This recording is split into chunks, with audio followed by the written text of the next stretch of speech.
Thank you, Paul, for the introduction. I very much appreciate it, and I want to thank the Chambers for inviting me to speak with you this afternoon. It is certainly my pleasure and my honor. I think it would be an understatement to say that there are interesting times right now in the province of Ontario, but it is an interesting time in the province of Ontario. And I believe that now more than ever, the people of this province are ready for smart investments that build for our future and create jobs. But they also need to know, and I think this is a key point, they also need to know that the money that they send to Queen's Park is spent responsibly, and that we meet our challenges while living within our means. Now that's a tough job, but I have to tell you, I like a challenge. And so I think that the work we do sets us in that direction. I know that we can build a prosperous future, and that the people in this room here today have an important role in making that happen. And it starts with good jobs. You know, for me growing up, now's the time to notice that my sister's in the room. Thank you for coming, Sue. But for me growing up, and for my sister and brothers, a good job for our family meant that we had a secure life. We could pay the bills and still have something left at the end of the month. We could find time to head out together on weekends for little day trips. Because my dad had a good job, it meant that I had the opportunity to go to university. Now, of course, once I got there, I had to work and serve tables to make sure that I was paying my way. But nonetheless, I came from a secure home that gave me the opportunity to seek post-secondary education. So that's pretty simple stuff. But it is actually the backbone of what makes Ontario work. And for a lot of families in Ontario today, it's getting harder and harder to come by that kind of lifestyle. Middle-class families are feeling the squeeze. They're under pressure, and they're anxious about the future. Ontario's unemployment rate is stuck well above the national average, and in communities throughout Ontario's southwest, it's even higher. Our electricity bills are the highest in Canada, and household debt is climbing to record levels. The data is very clear. The middle class is being squeezed, and that's a challenge for all of us. The families that make our province work need stable jobs, and that's going to require some smart investments. Now, I know that some argue that spending cuts and lower wages are all that's needed to turn Ontario around. But a race to the bottom is not the path to prosperity for this province. Families need us to make smart investments, but they also need us to respect the money that they send to us at Queen's Park. To stop the irresponsible spending, the thoughtless waste, and focus on the priorities that matter to them. And that means investing responsibly. That means changing the way things have been done in Ontario. Now, as I said at the top, I don't need to tell you that these are some challenging times for our province. And while a lot of fingers tend to be pointed at the global economic downturn that we experienced a number of years ago, the problems that are in our economy were coming long before the mortgage bubble burst in the States on Wall Street. Our province has depended on manufacturing for decades, but global forces are putting pressure on that sector here in North America and, of course, across Europe. Ontario, unfortunately, faces other hurdles, as I said, like the highest electricity costs in the country, and a government that has assumed for far too often that things will take care of themselves. Now, we've seen some growth since the depths of the recession, but the growing concern that exists now, especially in communities that had relied on manufacturing, is that jobs are simply not returning. Over the last decade, governments have focused, very clearly focused, on efforts on improving productivity. But instead of productivity growing, we have seen the growth in productivity slowing. And this is something that has been a problem for our province, not just since the recession that happened in the 2009 timeframe. This is actually a problem that's existed long before that recession. Investment as a share of GDP has declined steadily for over 10 years. And you've seen it locally as well. I have a list of some of the challenges that have been faced by some of the companies, some of the firms that are still here and some that are no longer here. BlackBerry, Schneider's, BF Goodrich, Kitchener-Crane.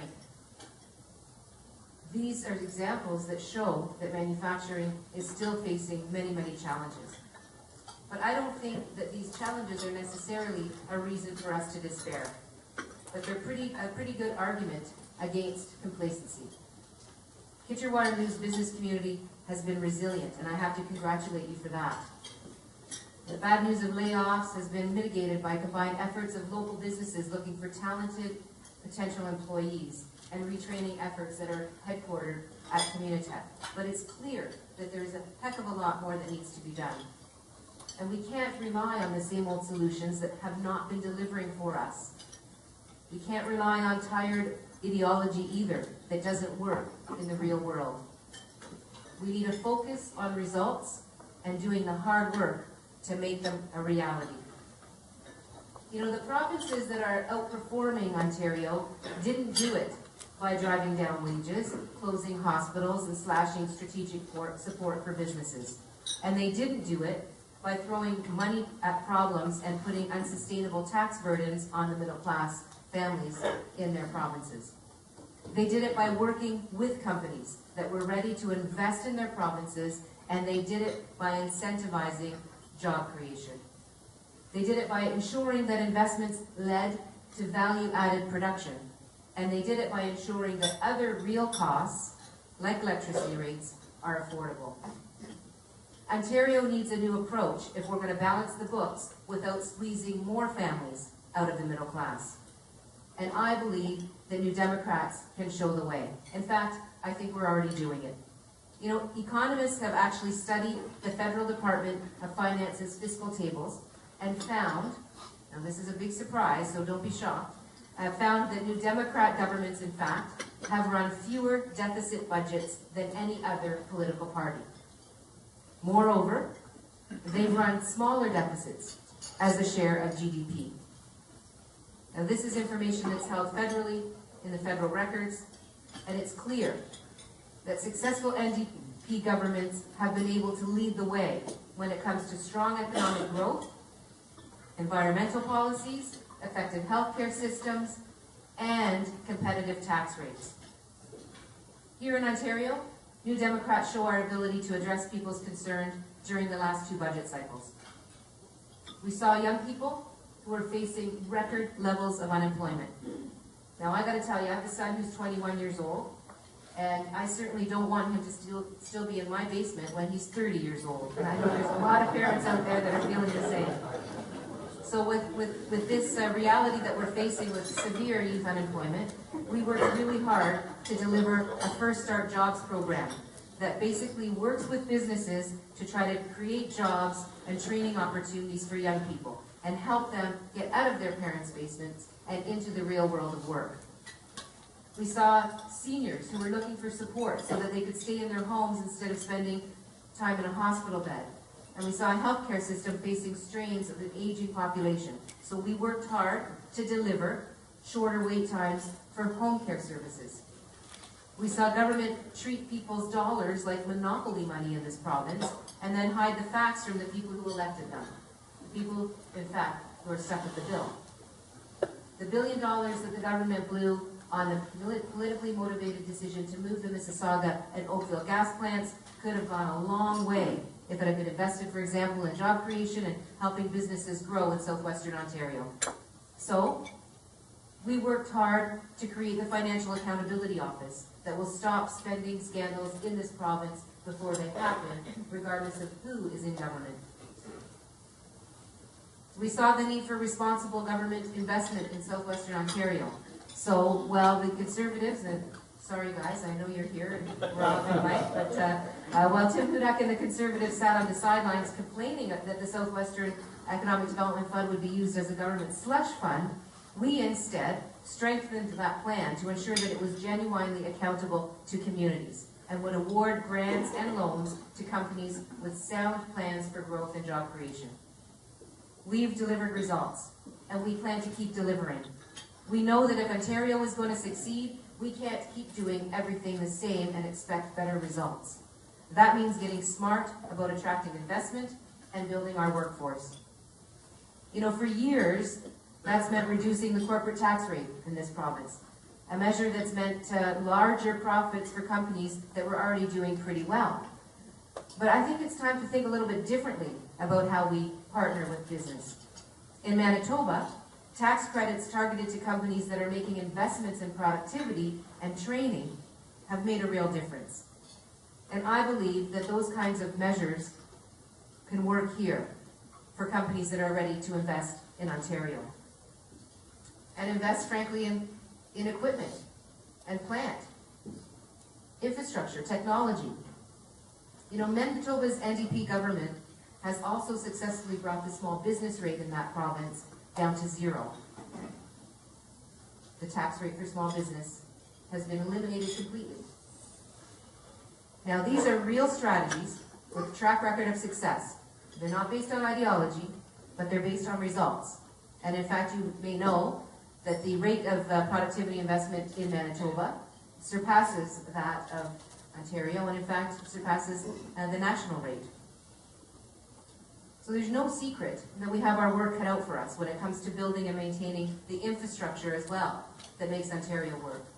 Ontario's infrastructure deficit, again, no news to folks in this room, is now estimated at more than $100 billion. Now that's a challenge for people across the province, whether they're stuck in gridlock in downtown Toronto, dealing with aging bridges in Ontario's north, or trying to travel from the Waterloo region to the GTA or back.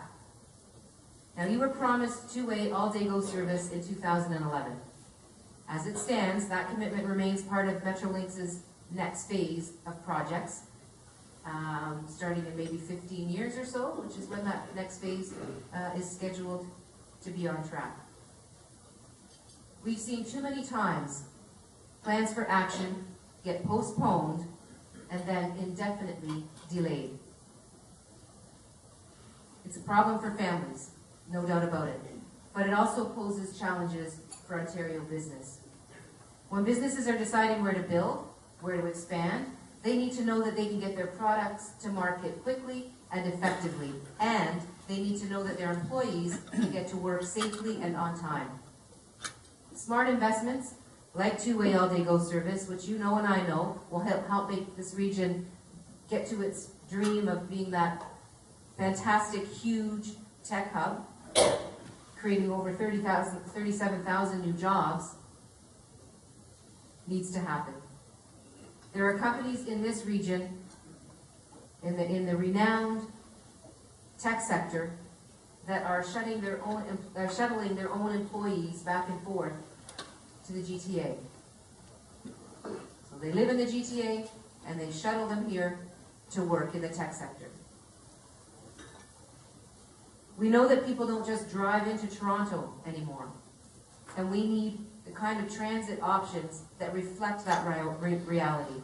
So there's lots of work that needs to be done. I think everybody recognizes the need for long-term, predictable infrastructure funding to allow for planning and effective use of resources. And I was glad to hear so many municipal representatives here today, because I know that for many years the government has committed to a 10-year infrastructure plan in terms of funding, but we still haven't seen that commitment come into reality. And I know what it's like to sit at a budget table talking about capital budgets for a municipality and not know what kind of partnership you're going to have in terms of funding your 10-year capital plans. So that is a necessity, to have the predictable infrastructure in place, infrastructure funding in place, so that municipalities can make the decisions they need to make. And while the government has often echoed that sentiment, as I said, we've also seen the promise for stable and predictable funding one year, followed by sudden and unpredictable cutbacks the next year. Major infrastructure projects are often worth billions upon billions of dollars. And while that kind of investment has a lot of benefit for Ontario, we need to ensure that the investment results in the greatest benefit for the people of Ontario, because they're the ones who ultimately pay the bills. The people who send their money to Queen's Park expect every single dollar to be respected. and they look warily upon any government that asks them to dig deeper into their pockets, especially when they don't see that money being spent wisely. And we've heard a lot of debate about plans to hit families with new sales taxes, road tolls, and gasoline taxes. But what we need to be discussing is what's the best plan for all of Ontario and all of the people who make it work. It's clear that asking households to pay more, yet again, is not fair to families who are feeling economically squeezed. We've been clear about the need for long-term predictable infrastructure funding, but we're also going to be clear that it needs to be fair and not put a new burden on the middle class. There's a good business case for building a shared prosperity for every Ontarian, and we have to get the fundamentals right. Government needs to work with business of every size to get Ontario working. And I'm here today to address your chambers to let you know that I am ready and willing to work with you to see those visions realized. So I want to thank you for your kind attention and look forward to the rest of the day here in the Kitchener-Waterloo region.